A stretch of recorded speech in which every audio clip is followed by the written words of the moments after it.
ang art ng pagbasa ng galaw at ugali ng tao. Kapag may matagal na nakatitig sa'yo, lalo na kung hindi mo kilala, karaniwan itong tanda ng pagiging agresibo.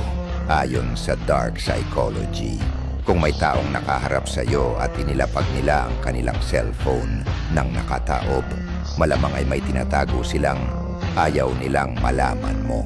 Kapag parang wala sa wisyo ang kausap mo at bigla mong tinanong kung ano ang iniisip nila, obserbahan kung gagalaw ang kamay nila papunta sa kilay o ilong.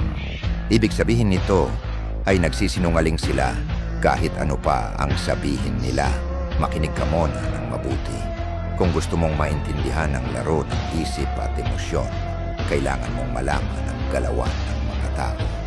Basahin mo ang 48 Laws of Power. Kahit si Tony Gonzaga sinabing delikado ang librong ito. Book are considered so dangerous na itong librong ito ay naging ban sa ilang prisons in the US. At totoo naman, ito ay tunay na makapangyarihan at delikado para sa kontrol ng utak ng tao. Nandyan lang yan sa showcase ko. Sa isang grupo na sabay-sabay tumatawa, mapapansin mong lihim na titingin ang bawat isa sa taong pinaka-interesado sila. Kung may taong sabay na sumigaw at malakas na ibinagsak ang kamao sa mesa, talagang galit sila. Pero kung ibinagsak muna nila ang kamao bago tumayo, nagpapanggap lang sila at sinusubok ang reaksyon mo.